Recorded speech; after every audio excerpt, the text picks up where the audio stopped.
أقلوا الدمسي سلامنا يو أقلقلتنا كل جزء مشت كابشمونتن فرقان كساب ساعة شعته سلاسان حدن حتصير مع بلي فينا لومي نتصبر هيوت زبل مدبنا حزناك قريبنا زلونا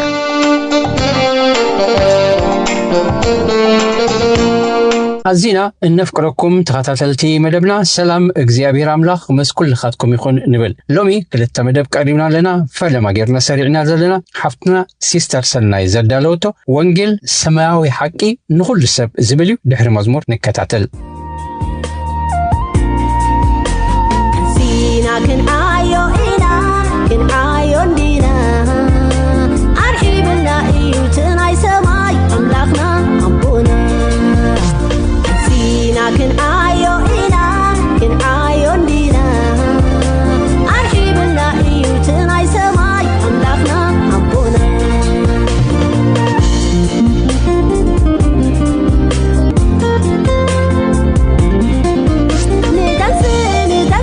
ندنس حبيرنا عيون وانجلنا كبسي عصبنا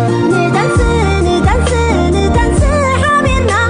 عيون وانجلنا كبسي عصبنا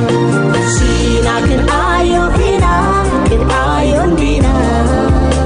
أرحبنا إيو تناي سماي أملاخنا أبونا سينا كن آيو إنا كن آيو دينا أرحبنا إيو تناي سماي أملاخنا أبونا نتقى هيو نبنا نلاقي كيمتنا كداك يزر قلنا نتقى هيو نبنا نلاقي كيمتنا كداك يزر قلنا سينا كن آيو إنا كن آيو دينا أرحبنا إيو تناي سماي أملاخنا أبونا سينا كن آيو إنا كن آيو دينا أرحبنا إيو تناي سماي أملاخنا أبونا ولدي مرقم حديقنا سلدقنا نبصلت نملس حوارا باولوس أبتي أموداتا زمن كفوء زمن كم زمتسات انكرنا له سلزي نتا أمونغونان أمونغو دقنان تفتير زولو ناي عدمي قاك نخن ردعم كيكالنا أزانان دقل بنان كفنا نخن سمعم انتي سلقزاء رسنا مخلو نسألي بسن كأب كل كرنعات هوات زقات أمم تغطي وطري فرهي مش قرار كاب زي دلي واحد قنيا والسانيتات دحينهم قرعون تعين نرحوق زعلمي هوات نخمرحو نسألي لهم كابتي قبل علي من سيات تفنيو زلو منفس ناي رخصت عبدانن قبرة سدماونتن كالن نخعقبو نتحقنيا مقد أملاخ كرخبو بعرفتي نخملالسو نتي أبزع علم زياء زقزق زلو كفوء منفس بنتصورة لليوم كام مربوبو حرقوينهم نتتصبغ بمدلاي هيوتهم أبتحت منفس قدسن كال أملاخن نخاقزو نتسألي اللهم كاب تعبيتن تمكحتن ريحقهم نقزاء رسوم تحت بمبال نقز عبيتي كفرون كخبرون نتسألي اللهم دقاقمنا نتسألي اللهم نفكرون حولنا ندوم سنات سفيح دمنا نفكرون حولنا ندوم سنات سفيح دمنا سينا كن آيو هنا كن آيو دينا أرحبنا إيو تناي سماي أملاخنا أبونا سينا كن آيو هنا كن آيو دينا أرحبنا إيو تناي سماي أملاخنا أبونا سينا كن آينا أرحبنا إيو تناي سماي أبونا سلام نعختكم يكون كبرات خطاتلتي أقلقلوت راديو السلامنا دقيمة السلامكم يبزح يبل نايلوم معنتي أرستي وانجيل السماء حقي نخل سب الزبليو قال سبات بسرات وانجيل نزتوصنو سبات وي نفولي محبرة سب جيرام يردوه إذا زي مصحف قدساوي حسابيو وانجيل كاب اكزابير ربو كاب تخلو زفتره أملاخ كوينو ንኹሉ ሰብ ማለት ፍጡር ወዲ ኣዳም ዝተላእከ ናይ ሓርነት መልእኽቲ እዩ ሕመረት ወንጌል ኢየሱስ ክርስቶስ ኮይኑ ቀንዲ መልእኽቱ ድማ ድሕነት እዩ እስኪ በብሓደ ነዚ ሓቂ ዝኾነ ሰማያዊ ወንጌል ክንሪኦ ክንፍትን ኢና ቁጥር 1 ምግላጽ ፍቅሪ ኣምላኽ ንደቂ ሰብ እግዚአብሔር ንደቂ ሰባት ኣዝዩ ከም ዘፍቅሮምን ምስኦም ድማ ሕብረት ክገብር ከም ዝደልን ምንቲ ይኸፍልጦም እዚ ድማ ወንጌል ዮሐንስ ምዕራፍ 3:16 ንረኽቦ ኣምላኽ በተሓደ ወዱ ዝኣመነ ኩሉ ናይ ዘላለም ህይወት ምንቲ ክረክብ እምበር ከይጠፍእ ንወዱ በጃ ክሳብ ዝህብ ዓለም ክሳብ ክንደዚ ኣፍቀራ ይብል እቲ ካልኣይ ሰማያዊ ወንጌል ንኹሉ ድማ ድሕነት ብክርስቶስ ምዃኑ ከስተምሮም ይብል እሱ ድማ መጽሓፍ ሮሜ ምዕራፍ 1:16 ከምዚ ይብል ወንጌል ቀደም ናይ ይሁዳዊ ከምውን ንጽርአዊ ንዝኣምን ዘበለ ኩሉ ሓይል ኣምላኽ ንምድሓኒሞ በወንጌል ኣይሓፍርን ይብል እንደገና ኣብ ቆሮንጦስ ምዕራፍ 15:1-4 ድማ ኣሕዋተይ ንኹንታ ኣሚንኩም እንተዘይኮንኩምሲ ከምታ ኣነ ሰበኽክዎ ጌርኩም ሒዝኩሞን ታልዮምሲ እቲ ሰበኽኩልኩም ወንጌልን እተቀበልኩሞ ኣብኡ ጸኒዕኩም ከም ዘለኹም ብኡውን እትድሕንሉ ወንጌል እፍልጠኩም ኣለኹ እቲ ኣነ ተቀበልኩ ቅድሚ ሁሉ ነገረኩም እየ ከምቲ እቶም ጽሑፋት ዝብሎ ክርስቶስ ምን ተሓጢአትና ሞተ ተቀብረ ከምቲ እቶም ጽሑፋት ዝብሎ ኣብ ሳልሳይ መዓልቱ ድማ ተንስአ እቲ ሳልሳይ ሕመረት ናይቲ ወንጌል ድማ እቲ ኣብ መንጎ ኣምላኽን ሰብን ዝነበረ እሞ ዝተሰብረ ሕብረት እንደገና ምንቲ ክመልሶ እዩ እቲ ወንጌል ሓቂ ንሱ ድማ ኣብ ካልኣይ ቆሮንጦስ ምዕራፍ 5:18 ክሳብ 19 ከምዚ ይብል እዚ ሁሉን ካብቲ በዓሉ ብክርስቶስ ተዓረቀና ኣገልግሎት ዕርቁን ዝሃበና ኣምላኽ እዩ ማለት ኣምላኽ ንዓለም ምስሩሱ ዓርቃ ከሎ ኣብ ክርስቶስ ነበረሞ በደሎማይ ሓዘሎምን ኣባና ኸኣ አልዕርቂ ኣምበረ ይብለና እቲ ራብዓይ ወንጌል ንኹሉ ሰብ ከም ዝኾነ ዝነግረና ድማ ዳግም ምንቲ ኩሎዶን በሐድሽ ህይወት ምንቲ ክመላለሱን ይብል ወንጌል መልእኽቲ ጥራይ ኣይኮነን እንታይ ዳ ልቢ ሰብ ሓቀና ሰብን ናይ ምልዋጥ ሓይል ኣለዎ ነዚ መረዳእታ ዝኾነና ድማ ኣብ ሮሜ 12 ምዕራፍ 2 እቲ ሰናይን ባህ ዘብልን ሙሉን ፍቃድ ኣምላኽ እንታይ ምዃኑ ምንቲ ክትምርምሩስ ብምሕዳስ ሓሳብኩም ተለወጡ መር ነዚ ዓለም እዚኣ ኣይትምሰልዋ ይብል ኣብ ካልኣይ ቆሮንጦስ ከይሓለፍና ድማ 5:17 ስለዚ ሓደ እኳ ብክርስቶስ ኢየሱስ እንታልዩ ንሱ ሓድሽ ፍጥረት እሞ እቲ ሁሉ ሓሊፉ እኖ ሁሉ ሓድሽ ኮይኑ ይብለና እቲ ሓምሻይ ወንጌል ንኹሉ ምዃኑ ድማ መንግስቲ ኣምላኽ ኣብ ምድሪ ምስራት ኢየሱስ ክርስቶስ ናብዛ ምድሪ ሓድሽ ዓይነት ኣነባብራን ምሕረትን ፍትሕን ፍቅርን ዘተኣተወ እንኮ ወዲ ኣምላኽ ምዃኑ ተራእዩ ነዚ ንምርጋጽ ድማ ወንጌል ማርቆስ ምዕራፍ 1:14-15 ከነንብብ ንኽእል ድሕሪ ማሰርት ዮሐንስ ድማ ኢየሱስ ናብ ገሊላ መጸ ምንቲ ዘመን ተፈጸመ መንግስቲ ኣምላኽ ቀረበት ተነስሑ በወንጌልን እመኑ እናበለ ወንጌል መንግስቲ ኣምላኽ ሰበኸ እትሻርሻይ ድማ ረዳእታ ኸኣ ሰባት ናብ ንስሓ ክመጹን ከኣምኑን ይብል እዚ በረዳእታ እዚ ካብ ግብረ ሐዋርያት ምዕራፍ 2 ካብ 38 ክንረኽቦ ንኽእል ጴጥሮስ ከዓ እቲ ተስፋናኹምን ንደቅኹምን እዩ ነቶም ኣብ ርሑቕ ዘለዉ ኩሎም እግዚአብሔር ኣምላኽና ጽውዕም ዘበሉን እዩ ተዋህቦሞ ተነስሑ ነፍሶከፍኩም ካብ ብስም ኢየሱስ ክርስቶስ ንሕድገት ኃጢአት ይጠመቕ ይብል እቲ ሻውዓይ ወንጌል ንኹሉ ምዃኑ ዝነግረና ድማ ሰባት ህይወት ምስተረፉ ክረኽቡ ማለት እዩ ዮሐንስ 17:3 ኣምላኽ ሓቂ ንስኻበይንኻ ምዃንካ ነቲ ዝለኣካዮ ኢየሱስ ክርስቶስ ክፈልጡ ናይ ዘለዓለም ህይወት እዚኣ እያ እዚ ሁሉ ካብ መጽሓፍ ቅዱስና ዘንበብናዮ እምበር ወንጌል ንኹሉ ሰብ ብዘይ ኣፈላላይ ዓሌትን ቋንቋን ተባዕታይን ኣንስታይን ጎይታን ድኻን ዓብን ንእሾን ንኹሉ ብማዕረ ዝተሃበ ናይ ኣቦና ናይ ፍቅሪ መግለጽን መልእኽትን እዩ ወንጌል ካመን ናመን ስለምንታይ ብንጹር ዘፍልጠና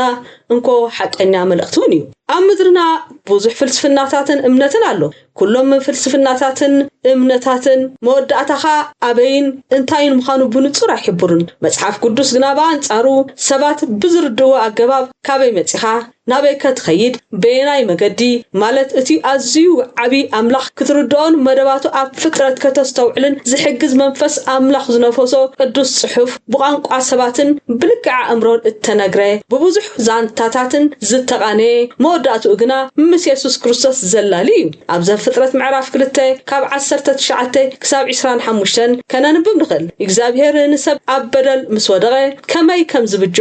ኣብ ብዙሕ ክፍል መጽሓፍ ቅዱስ እኳ እንተሎ ዘሎ ብፍላይ ኣብ ኢሳያስ ምዕራፍ 53 ብንጹር ተተሪኹ ኣሎ ካብቶም ኣብ ዓለምና ብዙሓት ሰዓብቲ ዘለዎም እምነታት ከም ኣብነት ክንርኢ እስኪ ንፈትን ንኣብነት እንተዳሪና እምነት ቡድሃ ብዙሓት ሰባት ይስዕብዎ እዮም ግና እምነት ቡድሃ ካበይ መፂኻ ይነግረካን ኖ ሲንግል ቢግኒን ይብል ወይ ድማ ፍጥረት ሓደ ውስን ዝኾነ መጀመርታ የብሉን ይብል መጽሓፍ ቅዱስና ግና ፍጥረት ኩሉ ፈላሚ እግዚአብሔር ምዃኑ ኣብ ዘፍጥረት ምዕራፍ 1:2 ይነግረና ኣብታ ካልኣይቲ ናይ ቡድሃን ተዳሪን ኣምላኽ ኣይፈጠረን ወይ ድማ ፈጣሪ ዝበሃል የልቦን ይብሉ መጽሓፍ ቅዱስና ግና ፈጣሪ ከም ዘሎ ብንጹር ይነግረና እቲ ሳልሳይ ህይወት ብተወራረስነትን ምውኽኻልን ስቕኢላ እትቕጽልያ ይብል በእንግሊዝ ድማ life continuous through dependent organization and karma ይብል መጽሐፍ ቅዱስና ግና ፍጻመ ሰብን ፍጻመ ፍጥረትን ብንጹር ይዛረብ ንሱ ድማ ኣብ ራእይ ዮሐንስ ክሪኦ ንኽእል ራእይ ዮሐንስ ምዕራፍ 20 ካብ ፍቕዲ 11 እስከ ፍቕዲ 15 ዓብይን ጻዕዳ ዝፋንን እተቐመጠቶን ካሬኹ ምድርን ሰማይን ካብ ገጹ ሃደሙ ቦታውን ኣይተረኽበሎምን ምውታት ድማ ዓበይትን ንኣሽቱን ኣብ ቅድሚ ዝፋን ደው ኢሎም ርኤኹ መጽሓፍቱን ተገንጸሉ ካል መጽሓፉን ተገንጸለ እዚውን መጽሓፍ ህይወት እዩ እቶም ምውታት ድማ ከምቲ ኣብቲ መጽሓፍ ተጽሒፉ ዝጸንሐ ከከም ግብሮም ተፈርዱ እንደገና ፍቕዲ 14 ሞቱን ሲኤሉን ናብቲ ቀላይ ሓዊ ተደርበዩ እዚ ተኻላይ ሞትዩ ማለት ቀላይ ሓዊ ይብል እንደገና ኣብ ምዕራፍ 21 ፍቕዲ 1 ኣብ ራእይ ዮሐንስ ማለት እዩ ከምዚ ይብል እትቀዳዩ ናይ ሰማይን ተቀዳመይቲ ምድርን ሲሓዲፎም ባሕሩን ደጊም ሲኤልቦንሞ ሓድሽ ሰማይን ሓድሽ ምድርን ርኤኹ ይብል ብዛዕባ ፍጻሜ ፍጥረት ኣብ ቡድሃን ተዳሪና no final distinction of universe ይብሉ ፍጥረት ሲያ መወዳእታ የብሉን ማለት እዩ እንደገና ተኻለይቲ ፍጥረት ኣብ መወዳእታ ዘይብሉ እንክሊልዩ ዝቅጽል ይብሉ እታ ሳልሰይቲ ድማ ፍጻመ ትንፋስ ማለት ፍጻመ ስቃይ ማለት እዩ ሞት ድማ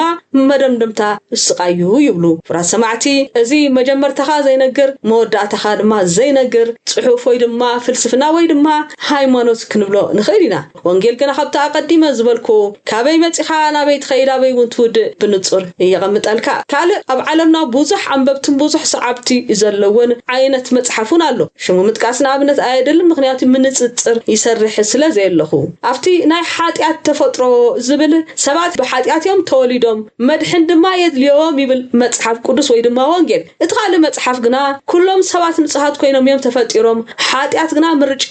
ሰባት እዩ ይብል ኣብታ ሓደ ድማ ወንጌል እንታይ ይብል ድሕነት ብኸመይ ይርከብ ኢልካ ምስተሓቶ ብጸጋን በኢየሱስ ክርስቶስን ብምእማንዩ ዝርከብ ይብለና እቲ ሓደ መጽሓፍ ድማ ኩሎም ሰባት ንጹሃት ኮይኖም እዮም ተፈጢሮም ሓጢያት ምርጫ ሰባት እዩ ይብል ደጊሙ እንደገና እምነት ጽቡቕ ግብርን ምሕረት ኣምላኽን ወይ ድማ ኣላህን እዩ ይብል ኣብቲ ካልእ ድሕነት ብኸመይ ይርከብ ኢልካ እንተሓቲትካ ኣብ ወንጌል ወይ ኣብ መጽሓፍ ቅዱስ ብንጹር የጠምጠልና ብጸጋን በኢየሱስ ክርስቶስን ብምእማንዩ ይብለና ኣብቲ ሓደ መጽሓፍ ግና እምነት ተደምሮ ጽቡቕ ግብሪ ተደምሮ ምሕረት ፈጣሪ ንስዩ ድሕነት ዝህበካ ይብል ኣብቲ ሓደ ተራ ኢየሱስ ኣብ ድሕነት እንታዩ ኢልካ ምስተሓትት ኣብ ክልቲኡ መጽሓፍቲ ኢየሱስ ዝብል ስለዘሎ ማለት እዩ ወዲ ኣምላኽ መድሓኒ ስለ ሓጢያት ዝሞተ ይብለና መጽሓፍ ቅዱስ ኣብቲ ሓደ መጽሓፍ ግና ኢየሱስ ክርስቶስ መሲህ ጥራዩ ንሓጢያት ድማ ኣይሞተን ይብለና እንደገና ዕርቂ ኸብ ብዛዕባ ዕርቂ እንተዳኢልካ ኣብ መጽሓፍ ቅዱስ ወይ ድማ ወንጌላት ኢየሱስ ስለ ሓጢያትና ሞይቱ አንጺሁና ክብል ከሎ ኣብቲ ሓደ ግና ናይ ዕርቂ ኣገልግሎት ዝበሃል የልቦን ኩሉ ሰብ ባዕሉ ዕድኡ ይኸፍል ይብለና እንደገና ርጉጽነት ናይ ህይወት እንተሓቲትና ድማ መጽሓፍ ቅዱስና ኩሎም ኣመንቲ ርጉጽነት ወይ ውሕስነት ድሕነት ኣለዎም ይብለና ኣብቲ ሓደ ግና ዝኾነ ዓይነት ድሕነት ውሕስነት ይሁን ርግጸኝነት ኣይህብን ንሱ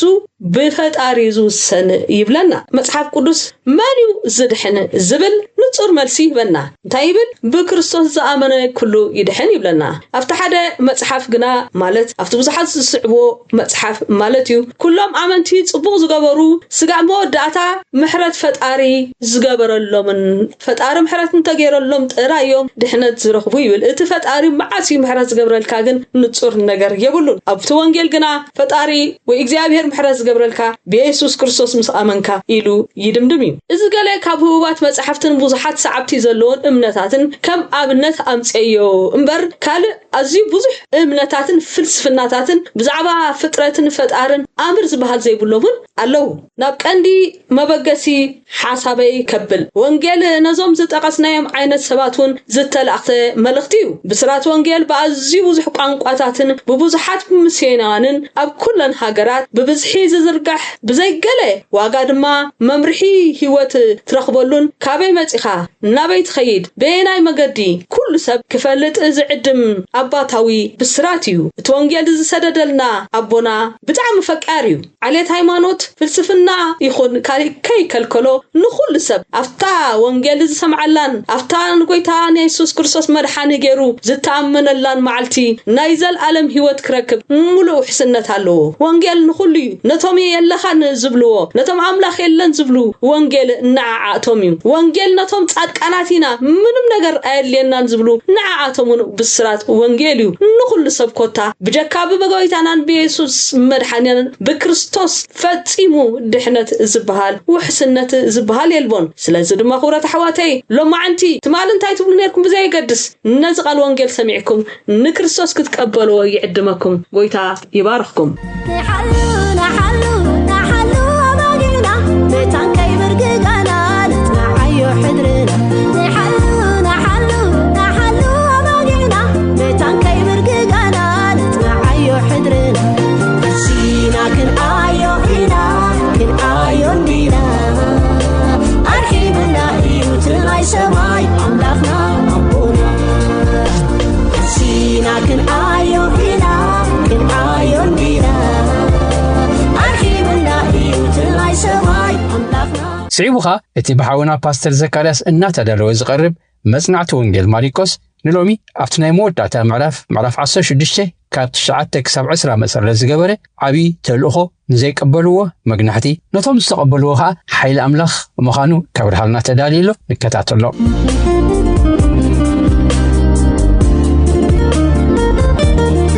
تفتخم سمعت راديو سلامنا لوم دما كم فقد املاخ ناي وانجيل ماريكوس مصنعتنا كنقصلينا لومي نريو كفلي موداتا كفلي ناي وانجيل ماريكوس معرف 16 كافقدي 9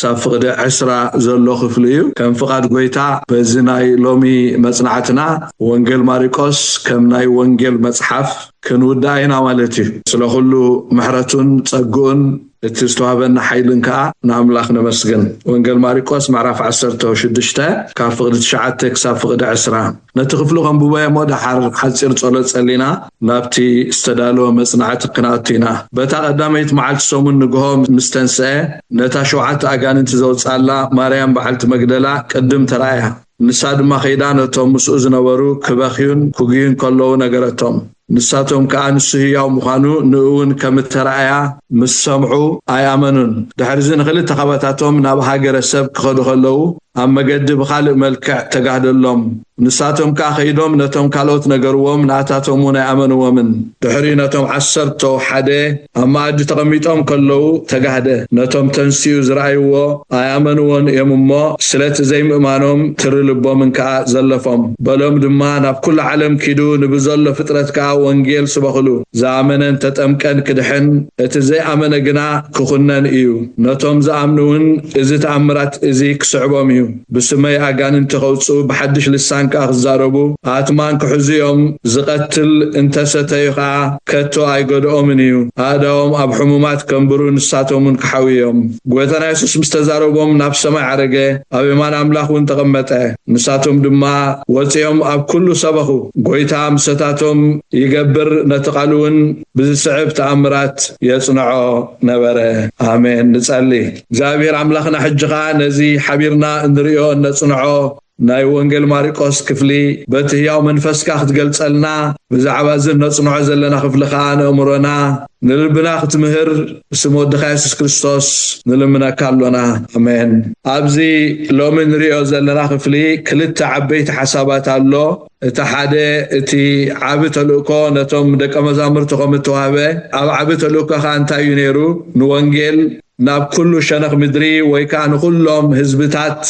زا مدرزيا زا عالم زيا مصباح دحارت تلوكو نايت وانجيل كا بحيل منفس قدوس ከም ተሰነ ክልተ ዓበይቲ ሓሳባት ኣሎ ካብ ፍቅሪ 9 ክሳብ ፍቅሪ 14 ጎይታና ኢየሱስ ክርስቶስ ነቶም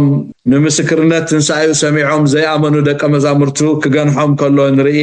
ስለዚ ዘይምእማን ክግናሕ ከሎ ንርኢ ካብ ፍቅሪ 15 ክሳብ ፍቅሪ 16 ድማ እቲ ዓቢ ተልእኮ ነቶም ደቀ መዛሙርቱ ክወሃቦም ከሎ ካብ ፍቅሪ 17 ክሳብ ፍቅሪ 20 ከዓ ሓይሊ መንፈስ ቅዱስ ነቲ ናይ ወንጌል ዓቢ ተልእኮ ክስዕቦ ከሎ ከሰንዮ ከሎ ንርኢ እምበር በቲ ቀዳማይ ሓሳብ ንጀምር ንሱ ከዓ እንታይ እዩ እቶም ብዛዕባ ትንሳኤ ዝሰምዑ ብዛዕባ ትንሳኤ ተመስከረሎም ከም ዘይኣመኑ ፍቅሪ 9 እንታይ ይብል በታ ቀዳመይቲ መዓልቲ ሰሙን ንግሆ ምስ ተንስአ ነታ 7 ኣጋንንት ዘውፅኣላ ማርያም በዓልቲ መግደላ ቅድም ተራእያ ንሳ ድማ ከይዳ ነቶም ምስኡ ዝነበሩ ክበኺዩን ክውዩን ከሎ ነገረቶም ንሳቶም ከዓ ንሱ ህያው ምዃኑ ንኣውን ከም ተራእያ ምስ ሰምዑ ኣያመኑን ድሕሪ እዚ ንክልተ ኸበታቶም ናብ ሃገረ ሰብ ክኸዱ ከለዉ ኣብ መገዲ ብካልእ መልክዕ ተጋደሎም ንሳቶም ከዓ ከይዶም ነቶም ካልኦት ነገርዎም ንኣታቶም እውን ኣያመንዎምን ድሕሪ እዚ ነቶም 11 ኣብ ማእዲ ተቐሚጦም ከለዉ ተጋህደ ነቶም ተንስኡ ዝረኣይዎ ኣያመንዎን እዮም እሞ ስለቲ ዘይምእማኖምን ትርልቦምን ዘለፎም ይብል ቃል ኣምላኽ ተፈተኹም ሰማዕቲ ኢየሱስ ክርስቶስ ወዲ ኣምላኽ እቲ ፍጹም ኣምላኽ ፍጹም ሰብ ስለ ዘይኣመንካ ስለ ዘይኣመንኪ ክገንሓካ ወይ ከዓ ክዝልፈካ ከቢድ ነገር እዩ መን ይትዝልፍ ዘሎ ብዚ መን ይትዝገንሕ ዘሎ ብዚ እቲ ንሓይሊ ሞት ስዒሩ ካብ መቃብር ዝተንስአ መን ይብዚ ዝገንሕ ዘሎ መን ይብዚ ዝግስጽ ዘሎ እቲ ነላዛር ካብ ሙታን ተተንስአ ንጓል ያኢሮስ ካብ ሞት ተተንስአ እቲ ብልዕሊ ባሕሪ ዝኸደ ንብዙሓት ኣሽሓት ሰባት ከዓ ብ5 ጌራ ክልተ ዓሳ ዝመገበ ኢየሱስ ክርስቶስ ወዲ ኣምላኽ ዝግስጽ ዘሎ ዝገንሕ ዘሎ ንምንታይ ከዝገንሕ ዘሎ ቃል ምስክርነት እቶም ብትንሳኤ ዝኣመኑ ስለዘይተኣምነ ቃል ምስክርነት ትንሳኤ ኢየሱስ ክርስቶስ ስለተነጽገ ማርያም በዓልቲ መግደላ ኢየሱስ ክርስቶስ ካብ ሙታን ብስተንስአ ተራእያ ከይዳ ነቶም ዝበኺዩ ዝጉዩ ዝነበሩ ተንሲኡ ይርአዮም ስለቶም ኣያመኑዎን እቶም ክልተ ናብ ኤማሁስ ዝጓዓዙ ዝነበሩ ደቀ መዝሙር ከዓ ኢየሱስ ተራእዮም ንሳቶም ከዓ ከይዶም ነቶም ካልኦት ደቀ መዝሙር ምስ ነገርዎም ኣያመንዎምን ስለዚ ኢየሱስ ክርስቶስ ባዕሉ ነቶም ዘይኣመኑ ነቶም ናይ ትንሳኤ ምስክር ዝነጸጉ እምቢ ኣይንቕበልና ዝበሉ ባዕሉ ተጋሂዱሎም ረዩ ኣነ ካብ ሙታን ተንስኤ ኣነ ንሓይሊ መቃብር ፈንቂለ ተንስኤ ረኣዩኒ እጋሃደልኩም ኣለኹ ኣብ ቅድሜኹም ኣለኹ ግናኸ ብዛዕባ ትንሳኤ ናተይ ስለዘይኣመንኩም ነቶም ብዛዕባ ትንሳኤ ዝመስከሩልኩም ስለዘይኣመንኩሞም እግስጸኩም ኣለኹ ኢሉ ዘለፎም ይብል ቃል ኣምላኽ ፍቅራት ሰማዕቲ በእምነትና ወይ ብዛዕባ እምነትና ከይንዝለፍ ሞኻ በመድሓኒና እዚና ክንጥንቀቕ ይግባአና ከይንዝለፍ እንታይ ክንገብር ይግባአና ክንኣምን ይግባአና ከይንዝለፍ እንታይ ክንገብር ይግባአና ነቲ ናይ ወንጌል ምስክርነት ክንጠራጠሮ ኣይግባአናን ኣበየሎቱ ምስክርነት ኣብ ቃል ኣምላኽ ኣሎ ቃል ኣምላኽ እንታይ እዩ ዝነግረና እንታይ እዩ ዝምስክረልና ኢየሱስ ክርስቶስ ወዲ ኣምላኽ ከም ዝስቀል ከም ዝመውት ከም ዝቕበር ኣብ ሳልሰይቲ መዓልቲ ግና ካብ ሙታን ከም ዝትንስእ ቃል ኣምላኽ ይነግረና ነዚ ክንኣምኖ ይግባአና ብዛዕባ ዝኽንዋላወላ ይግባአናን ብዛዕባ ዝኽንጠራጠር ኣይግባአናን ብዛዕባ ዝምጥርጣር ንኣምላኽ ሓሳው ምግባር እዩ ንቓል ኣምላኽ ሓሳው ምግባር እዩ ብውሪኹም እቶም ዝኣምኑ እንታይ ክኾኑ እዮም ኢሎ ብዚ ክድሕኑ እዮም እቶም ዝኣምኑ መሰል ውልድነት ክቕበሉ እዮም ደቂ ኣምላኽ ንምዃን ክበቕዑ እዮም ንክርስቶስ መዋርስቲ ክኾኑ እዮም ምስ ክርስቶስ ኮይኖም ሰማይ ክወርሱ እዮም ንሱ መራሕዮም ንሳቶም ሰዓብቱ ንሱ ተቀዳማይ ንሳቶም ካቶም ዝኽተልዎ ኮይኖም ንክርስቶስ ዓቢሮም ምስ ክርስቶስ ዓቢሮም መንግስቲ ኣምላኽ ክወርሱ እዮም ስለዚ ብዛዕባ ምጉዳል እምነት ብዛዕባ ምጥርጣርና ብዛዕባ ምውልዋልና ከይንግሰጽ ከይንዝለፍ እንደልዶ ንምስክርነት ቃል ኣምላኽ ብዛዕባ ትንሳኤ ኢየሱስ ክርስቶስ كنامنولو يقبانا يسوس هياوي كبل كل قال أملاخ آمين كنبل يقبانا في الجميلنا بتحتنا ومخاب بمنفس مسجانا بإمنات كنقبلو يقبانا بويوم تغنيهم دحريزي يبل نتوم عصرتو حدا أما دي تقميتهم كلهم تاقبرة تاقاهدا نتوم تنسيوز رأيوو أي آمنوون يوممو سلت زي مأمانو من ترلبو من زلفهم لبنا لهم خمي الله امناتنا لهم خمي الله فقرات سمعتي حدا حتى قعدتكم نقولكم كلام الله كتنببو خوف مسبلكم نتتنببو خفل مسجن صلكم نتخفل خامسنببكم نتتنببو تامنوا ودا نتتنببو بتأمانነት هو حقيو إلكم تقبلوا ودا ጎይታ ኢየሱስ ክርስቶስ ነዚ ዘይ ምግባሮም ይዘልፍዎም ነዚ ስለ ዘይ ገበሪዩ ገንሕዎም እምባር ከይትግናሕ ተደሊኻ ከይትግንሕ ተደሊኺ ብቃል አምላኽ ክትአምኒ ይግባእኪ ንምስክርነት ቃል አምላኽ ብዛዕባ ትንሣኤ ወዲ አምላኽ ክትአምኑሉ ይግባእኩም ምስገንሖም ግና ተልእኮ ሂብዎም በሎም ድማ ናብ ኩሉ ዓለም ኪዱ ኣብ ትፍቅዲ 15 ንብዘሎ ፍጥረትካ ወንጌል ስበኽሉ ዛመነን ተጠምቀን ክድሕን እቲ ዘያመነ ግና ክኹነን እዩ ኢልዎም ኣብ ዝሪኢኹም እቲ ዘገርም ነገር ናይ አምላኽ ምሕረት ናይ አምላኽ ሕያውነት እዩ ዘሊፍዎም ገኒሕዎም دحر جنا اسخاتكم بقى خزلفو ክትግንሑ ዝግባአኩም ፍጥረት ይኹም ባኹም ወላ ሓንቲ ክገብር ኣይክእልን ይክለ ኣብቅዕ ምሳኹም ኣይበሎምን ከምኡ ዝብል አምላኽ ይብላን ከምኡ ዝብል መድሓኒ ይብላን እንታይዳ ትዝግባኦም መግናሕቲ ምሳቦም ሽዑን ተልእኮ ፀውዕዎም እንታይ ካይልዎም ንብዘሎ ፍጥረት ወንጌል ስበኽሉ ናብ ኩሉ ዓለም ኪዱ ንብዘሎ ፍጥረት ካ ወንጌል ስበኽሉ ኣብዚ ክልተ ነገር ኢና እንርዳ ቀዳማይ ዓለም ወንጌል ከም ዘድልያ ኣብ ኩሉ ሸነኽ ዓለም ወንጌል ከም ዝድላ ኣብ ኩሉ ሸነኽ ዓለም እሞኻኑ ኩሉ ፍጥረት ንኩሉ ወድሰብ ኣብ ኩሉ ሸነኽ ዓለም ወንጌል ክስበኽ ይግባኦ ኣብ ኩሉ ሸነኽ ዓለም ዘሎ ሰብ ወንጌል የድልዮ ሃብታም ድኻ ዝተማህረ ዘይተማህረ ወተባዕታይ ጓልንስተይቲ ዓቢ ንሽቶይ ኩሉ ፍጥረት ሰብ ወንጌል ክሰምዕ ይግባእ ወንጌል የድልዮ ምክንያቱ ወንጌል ኃይል ምድሓኒ ናይ አምላኽ ኃይል ምድሓኒ ወንጌል ስለዚ ቀዳማይ ወንጌል ኣብ ብዘሎ ፍጥረት ኣብ ኩሉ ዓለም ክስበኽ ከም ዝግባእ ወንጌል ምስተሰብከ ድማ ቶም ዝኣምኑ ኣሚኖም ካብ ሽም ኢየሱስ ዝጥመቑ ታይ ክኾኑ ምዃኖም ክድሕኑ ምዃኖም ከም ዘይኩነኑ ገሃነም ከም ዘይኣቱ እንታይዳ መንግስት አምላኽ ከም ዝወርሱ ናይ ዘላለም ህይወት ከም ዝቕበሉ ወንጌል ንምንታይ ኢና ንሰብኽ ነፍሳት ምን ትኽድሕና ወንጌል ንምንታይ ድእወጅ ወንጌል ንምንታይ ድስበኽ እቶም ኣብ ጸልማት ደለውን ኣብ ብርሃን ምን ትኽመጹ እቶም ኣብ ጥፋት ደለውን ኣብ ምድሓን ምን ትኽመጹ እቶም ምስ አምላኽ ኣብ ጽልኡ ዘለውን ኣብ ዕርቂ ምን ትኽመጹ ሰላም ናይ አምላኽ ምንቲ ኣብ ህይወቶም ኣብ ልቦም ኣብ እምሮም ክበዝሕ ወንጌል ነዚ ምኽንያት ዝስበኽ أملاخ زي أملاخ يويلة فصوم حقكم أزن قسزي نقص يويلة فصوم حقكم ومن زفن قالي مساوك الكخار فتن غدياتي بسأخبار ومن زفن قالي مساوك الكخار فتن غدياتي بيتا سوت كورا سمعتنا አገልግሎት ድምጽ ሰላምና ኢኹም ክትከታተሉ ጸኒሕኩም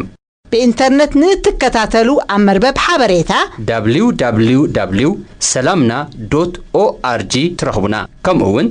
بفيسبوكن بيوتيوبن أب Voice of Salamna ترخبنا حتى رأيتو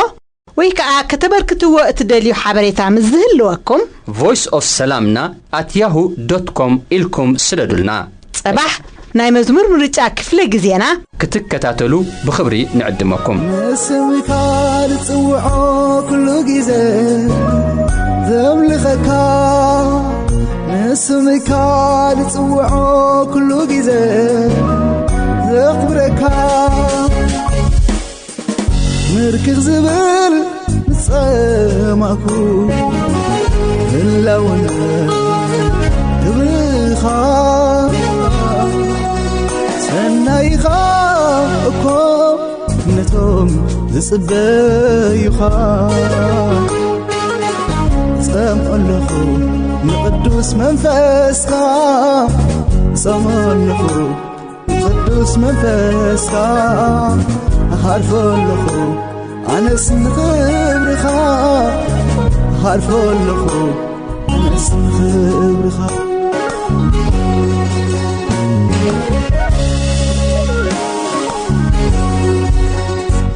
عبيخاكو عبيخاكو عبيخاكو عبيخاكو عمروس تصوم زي بسحاكا بدرت كله كبر زبكا هواتي زبني نعبد هواتي زبني نعبد عبيخاكو عبيخاكو عبيخاكو عبيخاكو عمرس بصم زي بسحاكا بدرت كله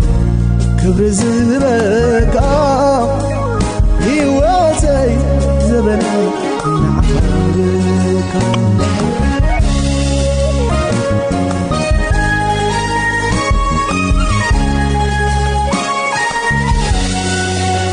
قدسنا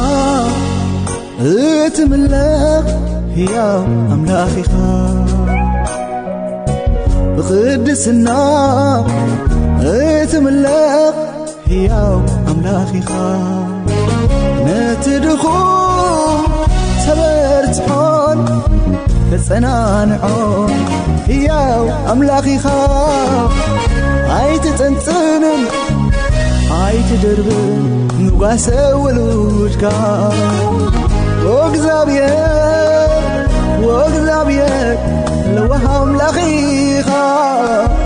وقزابيك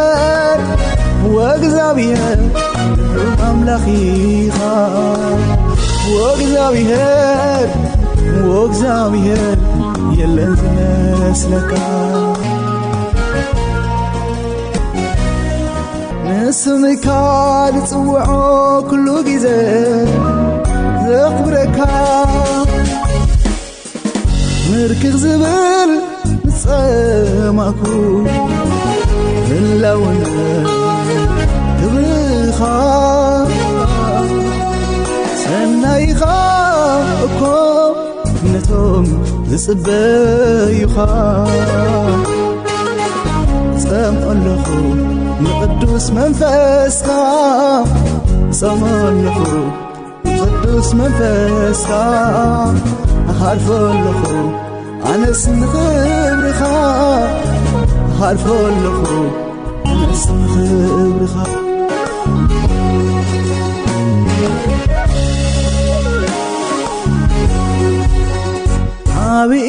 عبيخاكو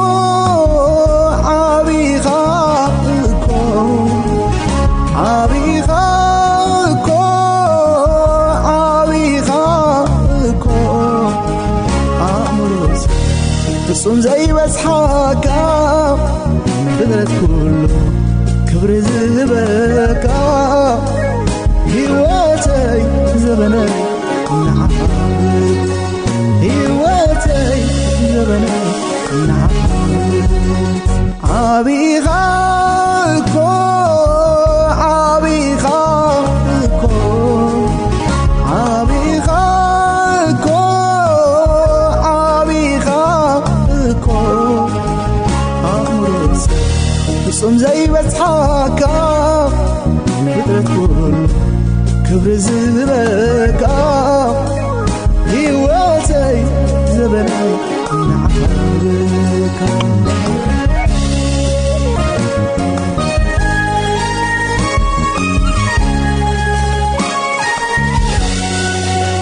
قدسنا